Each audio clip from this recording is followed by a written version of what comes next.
చినిగిపోయింది.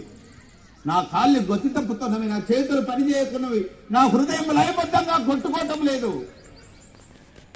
ఓ వాగ్గేయకారుడా, రేపటి విద్యార్థుల్ని తయారు చేయండి, ప్రకృతిని కాపాడండి అని ప్రకృతి మమ్మల్ని పురమాయించి ఇక్కడికి పంపటం వల్ల ఇవాళ సిద్ధార్థ కాలేజీకి రావటం అనేది జరిగింది.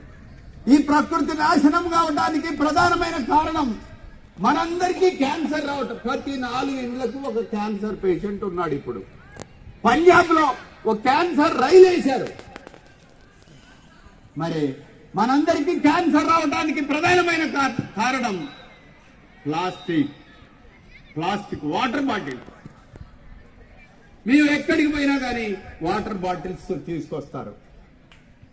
ఆ వాటర్ బాటిల్లో నీళ్లు తాగితే అది మినరల్ వాటర్ అని ఇస్తాడు. కాదు, అది డీమినరల్ వాటర్.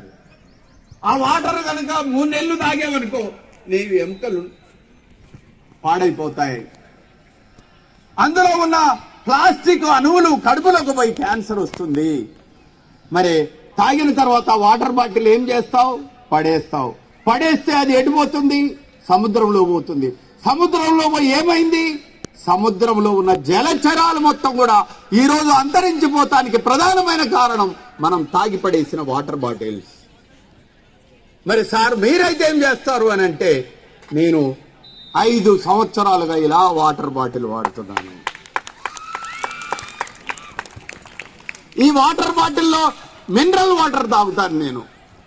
ఎండాకాలం అయితే చల్లని నీళ్లు, చలికాలం అయితే వేడి నీళ్లు తాగుకుంటాను. ఇది పడేస్తే ఏమన్నా పర్యావరణకు ఇబ్బందా? నేనేమన్నా పడేస్తానా? కాబట్టి ఇలాంటి 1 బాటిల్ స్టీల్ బాటిల్. మరి మధ్యాహ్నం అన్నం తింటాం, పెళ్లికి పోతాం, పోవటమే అక్కడ ప్లాస్టిక్ ప్లేట్లో అన్నం పెడతారు. కింద పేపర్ ఉంటుంది, పైన ప్లాస్టిక్ లేయర్ ఉంటుంది. వేడి అన్నం దాంట్లో పడగానే ప్లాస్టిక్ కరిగి కడుపులోకి పోయి వెంటనే మనకు క్యాన్సర్ వస్తుంది. తిన్న తర్వాత ఏం చేస్తారు? తిన్న తర్వాత వెంటనే పడేస్తారు. పడేస్తే మనం తిని పడేసిన ప్లాస్టిక్ పేపర్లు తిని ఇలా పశుజాతి మొత్తం అంతరించిపోయింది. సార్ మరి మీరు దీనికి మీరేం కనిపెట్టారు, మీరెలా చేస్తారు అని అంటే, నేను ఎక్కడికి పోయినా ఇలా ప్లేట్ తీసుకొని వెళ్తాను.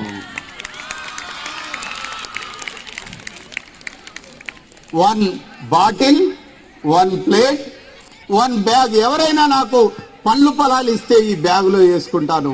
మీ వద్దకు వచ్చాను. ఇలా నేను మాట్లాడుతుంటే నాగన్న లాంటి మహానుభావుడు విన్నాడు.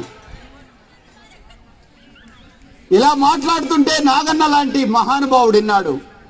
మా యూనివర్సిటీలో, మా కాలేజీలో బాటిల్, ప్లేట్ తప్ప ప్లాస్టిక్ను వాడము అని ఒక నిర్ణయం తీసుకున్నాడు. నేను మాట్లాడుతుంటే ఒక సర్పంచ్ విన్నాడు.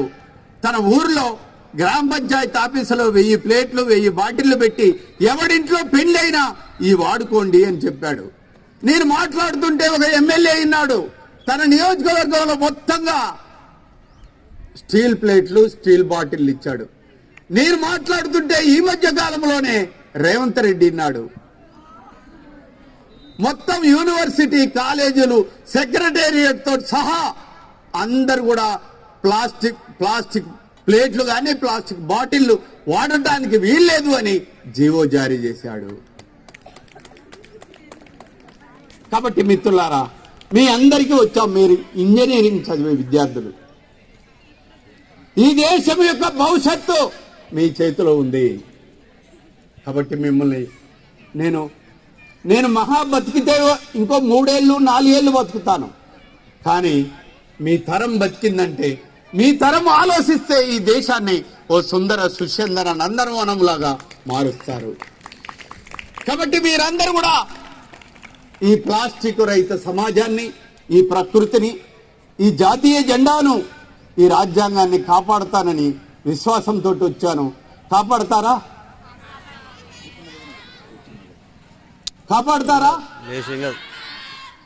అయ్యా కాపాడతారా? తమ్ముళ్ళు కాపాడతారా?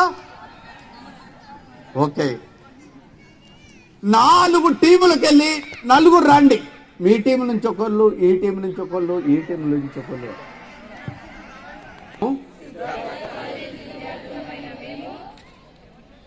మా యాజమాన్యం ఉపాధ్యాయుల ముందు ప్రతిజ్ఞ చేస్తున్నాం. మేము తినే ఆహారం, తాగే నీరు, పీల్చే గాలి, చూసే వెలుగు అన్ని ప్రకృతి ఇచ్చిన వరాలు. అడవులు, కొండలు, జలపాతాలు మా సహచరులు. అలాంటి ప్రకృతిని, అలాంటి సైన్స్ని, అలాంటి రాజ్యాంగాన్ని, అలాంటి జాతీయ పతాకాన్ని కాపాడుకుంటామని ప్రతిజ్ఞ చేస్తున్నాం. జై భారత్, జై భారత్.